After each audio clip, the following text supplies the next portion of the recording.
Alright, so let's go ahead and jump into the hands.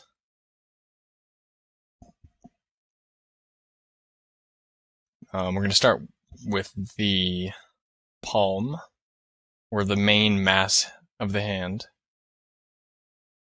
And I've gone ahead and, like you've seen before, I just made a guidance mesh, a template mesh. And from this, I'm going to go ahead and make a ton of extractions.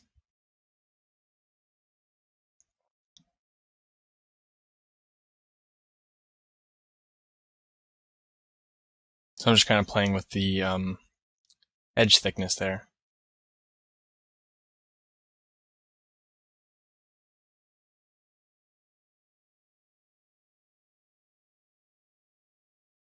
Alright, so you notice I left the knuckles as the same piece, as the same object, even though they are clearly separate objects. And the way I'm going to do this is I'm going to go ahead and, first of all, I'm going to re-extract this after I have my clipping done.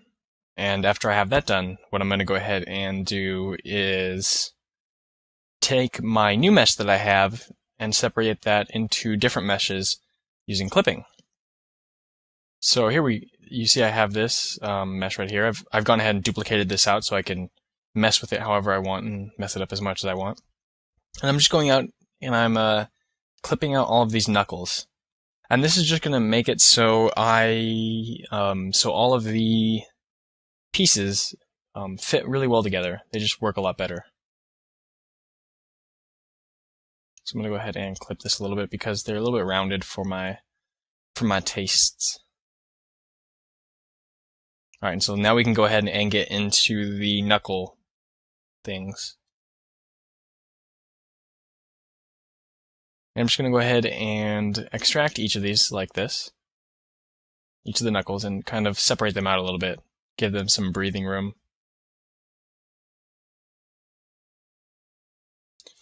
And right here I'm using the select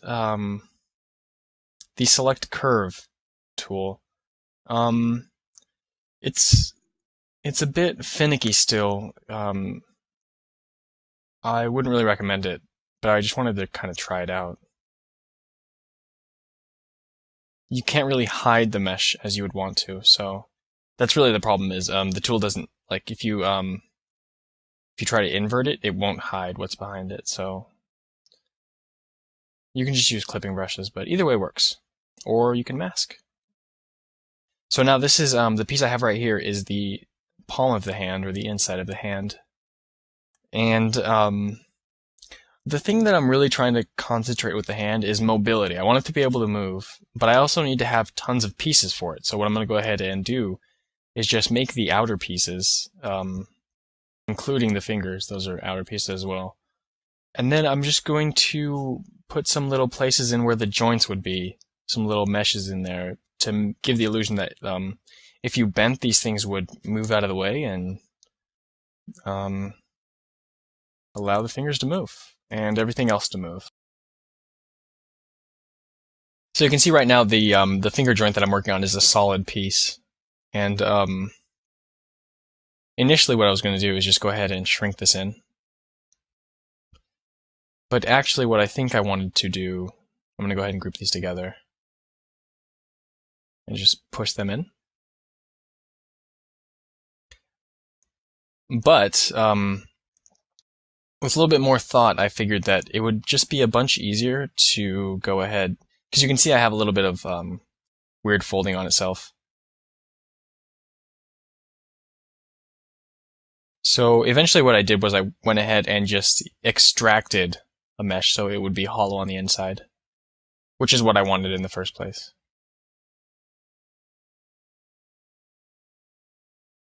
So I'm going to go ahead and clip these areas out to get my polygroups perfect.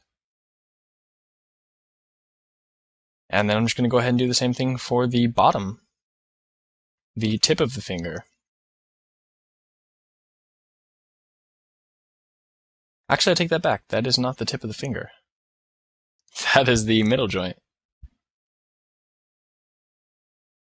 Alright, so see I have my mesh here, and I'm just going to go ahead and extract that.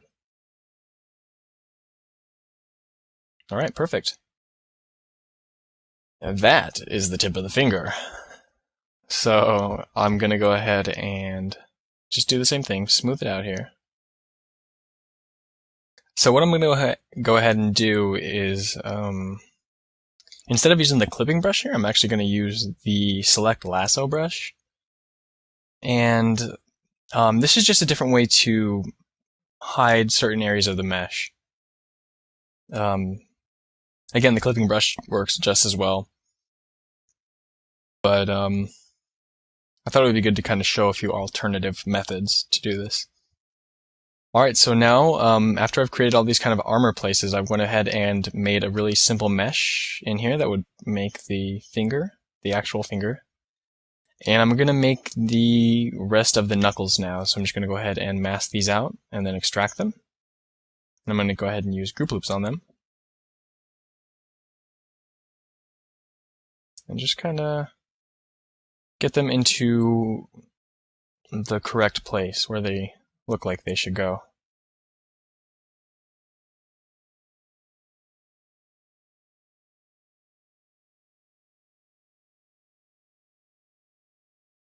Alright, so I have all of the knuckles done.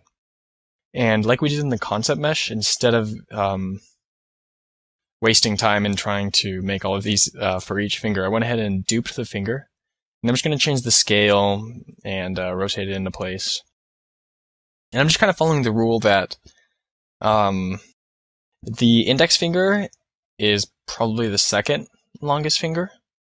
The middle finger is the longest and the largest. And then your ring finger is a little bit smaller than your index finger, or about the same size. It doesn't really matter. And then your pinky finger is about a third as big as the other fingers. And I want to give them like a gesture, a really laxed hand gesture. Alright, so now we're going to make those areas I was talking about earlier that show us that his fingers can move without constraint. This is also going to help us to hide some of the areas in case you're looking at the fingers from straight on. You won't be able to see into the mesh.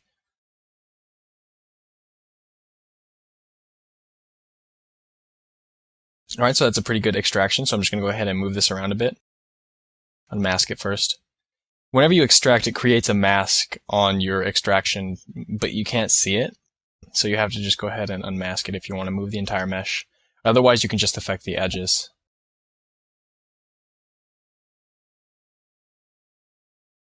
Alright, so that looks pretty good. I'm going to go ahead and do the same thing on the inside.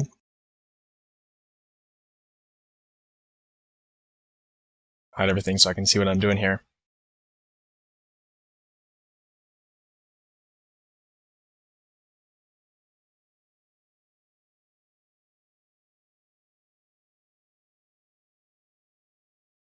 And so this is actually going to help us with this layering issue. Not really issue, our layering goal, I should say.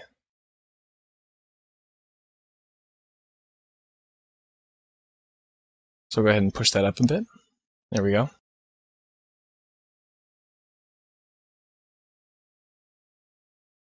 Merge those together to make them kind of sit well with each other.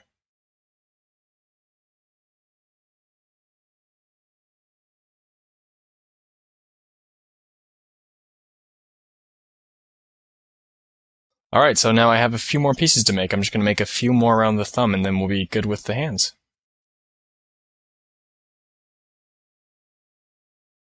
So I'm just going to make the one in the inside of the thumb, because there's a lot of deformation there. If you go ahead and move your thumb and like push the joints in, you can see how really malleable that area is. So we need to make sure that he can do that as well.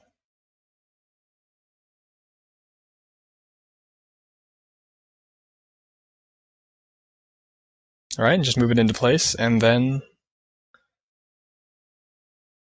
we have one more piece to create. Or two more. This little small joint right here. And you can see I'm trying to make it look like all of these things fold into each other, fold over each other. So that's really just the goal of this whole thing. All right, so this is the final piece for our hands. Sans detail, of course.